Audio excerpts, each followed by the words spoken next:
Doctor Satyaprakash ने कहा है कि आज़ादी के बाद जो कुछ हमने पाकिस्तान को देखकर खोया है उससे कहीं अधिक बैराट को खोजकर पाया है।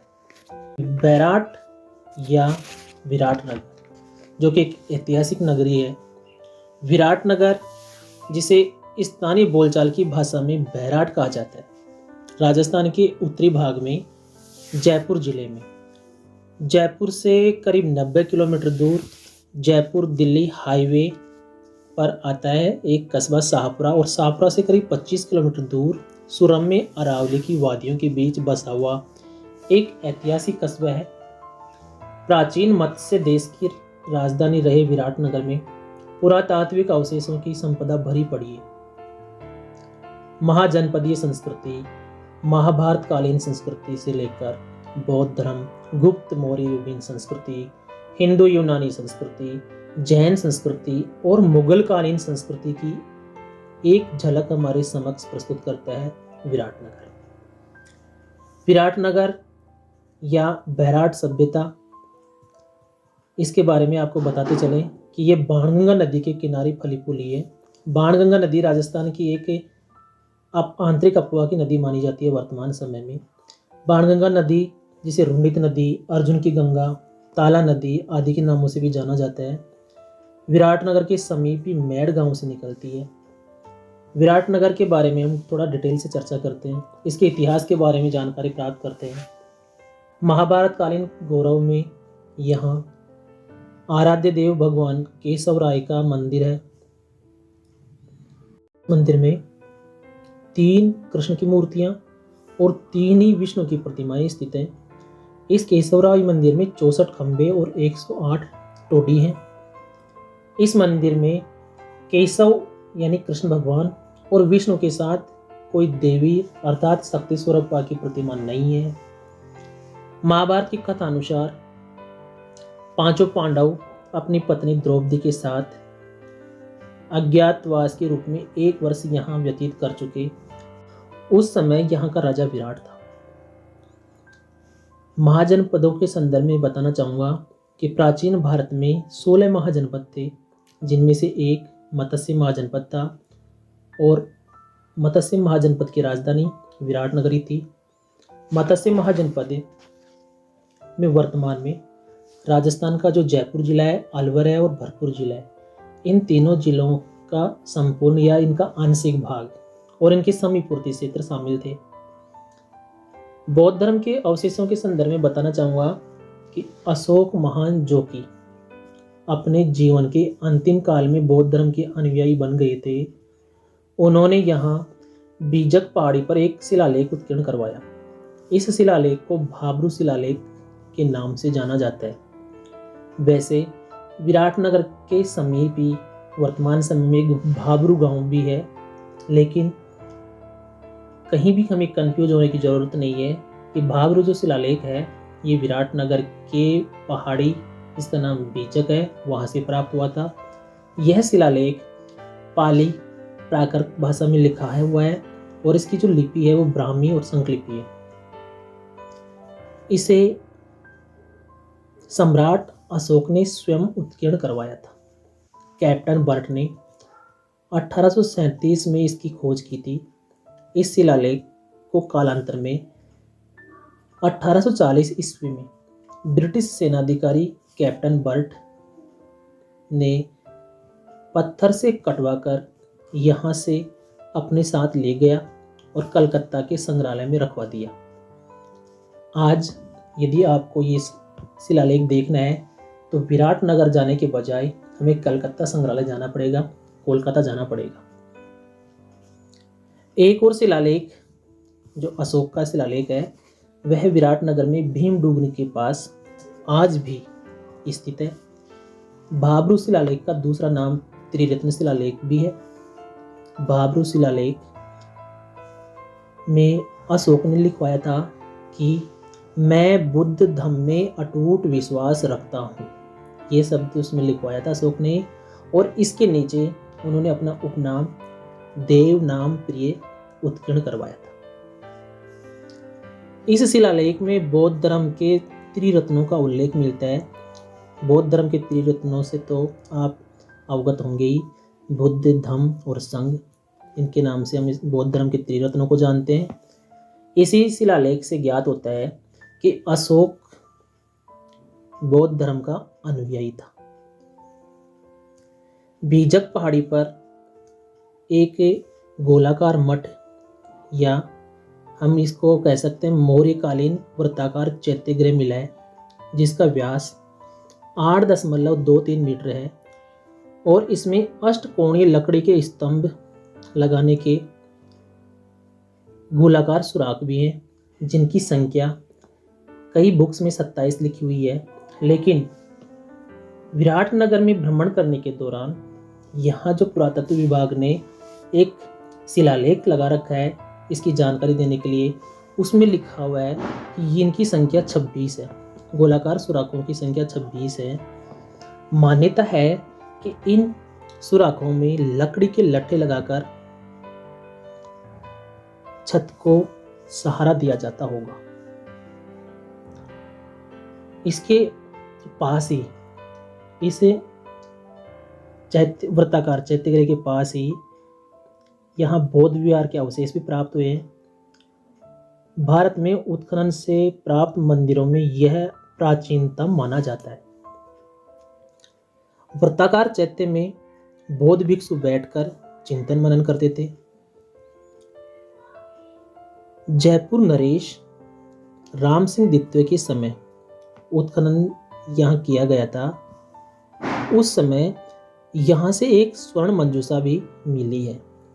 स्वर्ण मंजूषा, इसका तात्पर्य है कि सोने की संदूक या सोने का कलश, जिसमें भगवान बुद्ध के 2 दांत और उनकी अस्थियां रखी हुई थी।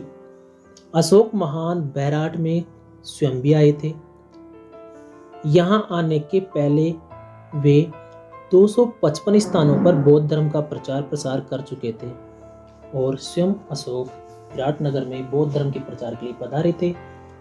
चीनी यात्री, प्रसिद्ध चीनी यात्री जिनका नाम वेनसांग है, उन्होंने भी बैराट की यात्रा की थी। अपने यात्रा वृत्तांत, जिसका नाम CU की है, वेनसांग के यात्रा वृत्तांत जिस पुस्तिका में वर्णित है उसका नाम है CU की। इस CU की में वेनसांग ने राजस्थान के 2 स्थलों बैराट और भीनमाल का उल्लेख किया है। वेनसांग बैराट में 634 ईस्वी में आया था। वेनसांग के अनुसार यहाँ देखे गए बौद्ध भग्नावशेषों के लिए वेनसांग ने हूण शासक मिहिरकुल को जिम्मेदार ठहराया था। इसी हूण शासक ने, मिहिरकुल ने बौद्धों के आस्था स्थलों को नष्ट किया था और इसी मिहिरकुल ने विराटनगर में भी बौद्ध अवशेषों को नष्ट कर दिया, ऐसा वेनसांग ने लिखा है। कालांतर में विराटनगर जैन समुदाय के लिए भी महत्वपूर्ण साबित हुआ। जैन संत विमल सूरी ने यहाँ वर्षों तक तपस्या की। ऐसी मान्यता है कि उन्हीं के प्रभाव में आकर अकबर ने संपूर्ण मुगल राज्य में 106 दिन के लिए जीव हत्या बंद करवाई थी। विराटनगर के उत्तर में नसिया में जैन समाज का एक भव्य संगमरमर द्वारा निर्मित मंदिर है। नसिया के पास ही मुगल गेट भी बना हुआ है। इस इमारत को अकबर ने बनवाया था। वह यहाँ पर शिकार के लिए आया करता था। यहीं पर अकबर ने राज्य के लिए सोने, चांदी एवं तांबे की टकसाल स्थापित की थी, जो औरंगजेब के समय तक चलती रही। औरंगजेब के समय तक चलती थी, बाद में बंद हो गई थी। नसिया और मुगल गेट के पास ही बाल आश्रम बना हुआ है। बाल आश्रम के प्रणेता कैलाश सत्यार्थी हैं। कैलाश सत्यार्थी जी को वर्ष 2014 में नोबेल शांति पुरस्कार प्राप्त हुआ है। मलाला यूसुफजई के साथ इनको शांति पुरस्कार मिला था, नोबेल शांति पुरस्कार। इस आश्रम में देश भर से बाल श्रमिकों को मुक्त करवाकर यहाँ रखा जाता है और इनकी शिक्षा और आवास की व्यवस्था कैलाश सत्यार्थी द्वारा संचालित ट्रस्ट से ही निःशुल्क दी जाती है। इसमें पढ़कर अनेक विद्यार्थी अपना जीवन संवार चुके हैं और देश में विभिन्न पदों पर, विभिन्न क्षेत्रों में कार्यरत हैं। हिंदू यूनानी संस्कृति की बात कर लेते हैं। हिंदू यूनानी संस्कृति अर्थात जिसको हम अंग्रेजी में इंडो ग्रीक संस्कृति भी कहते हैं, इंडो ग्रीक कल्चर कहते हैं, के अवशेष भी यहाँ से हमें प्राप्त हुए हैं। बैराठ में सूती वस्त्र में बंधी हुई चांदी की मुद्राएं मिली हैं, जिनकी संख्या 36 है। कुल संख्या 36 है इनकी। इनमें से 28 इंडो ग्रीक और 8 पंचमार्क है। पंचमार्क का दूसरा नाम आहत मुद्राएं भी हैं। आहत मुद्राएं इनको इसलिए कहते हैं क्योंकि इन्हें पीट कर बनाया गया था। इन 36 मुद्राओं में 16 मुद्राएं राजा मिनेंडर की थी। यह प्रश्न RS प्री 2018 में RPSC द्वारा पूछा भी गया है। इस सभ्यता को प्रकाश में, विराटनगर जो सभ्यता है इसको प्रकाश में लाने का श्रेय 1935-36 ईस्वी में राय बहादुर दयाराम साहनी, जिनको हम RBD साहनी के संक्षिप्त नाम से भी जानते हैं, उनको जाता है। कई बुक्स में ये भी लिखा हुआ पाएगा कि इस सभ्यता का उत्खनन, इस सभ्यता की खोज 1936-37 में है, लेकिन यहीं पर जो शिलालेख लगा हुआ है उसमें इनका उल्लेख मिलता है 1935-36 ईस्वी में। इस सभ्यता का उत्खनन का कार्य 1962-63 ईस्वी में नील रतन बनर्जी और कैलाश नाथ दीक्षित द्वारा किया गया था। बैराठ में बड़ी मात्रा में शैल चित्र के प्रमाण भी प्राप्त हुए हैं, इसलिए बैराठ को प्राचीन युग की चित्रशाला भी कहा गया है। विराटनगर के उत्तर में संत रामचंद्र वीर द्वारा स्थापित पावन धाम पंचखंड पर्वत पर वज्रांग मंदिर है, जिसमें हनुमान जी को मानव रूप में प्रतिमा बनाकर स्थापित किया गया है। ये सफ़ेद रंग में बनाई हुई प्रतिमा है और उसे वानर रूप न मानकर, हनुमान जी को वानर रूप न मानकर सिर्फ उनकी जाति वानर मानी गई है, ऐसा इस मंदिर में देखने को मिलता है। विश्व हिंदू परिषद के संत आचार्य धर्मेंद्र इन्हीं रामचंद्र वीर के पुत्र थे, जिनका अभी हाल ही में निधन हो गया। यहीं पर भीम डोंगरी और गणेश डोंगरी भी है। भीम डोंगरी पर भीमलत में एक मृदभांड भी प्राप्त हुआ है, जिस पर स्वस्तिक का चिन्ह प्राप्त हुआ, स्वस्तिक का चिन्ह बना हुआ है। पुनः मैं दोहरा देता हूँ कि बैराठ में सबसे पहले जो शिलालेख की खोज की थी वो कैप्टन बर्ट था 1837 ईस्वी में, जिसको वो 1840 ईस्वी में ले गए अपने साथ कोलकाता संग्रहालय में। और वहीं इस सभ्यता को प्रकाश में लाने का श्रेय RBD साहनी को जाता है 1935-36 ईस्वी में। बैराठ से संबंधित अनेक प्रश्न राजस्थान की विभिन्न प्रतियोगी परीक्षाओं में पूछे जाते हैं।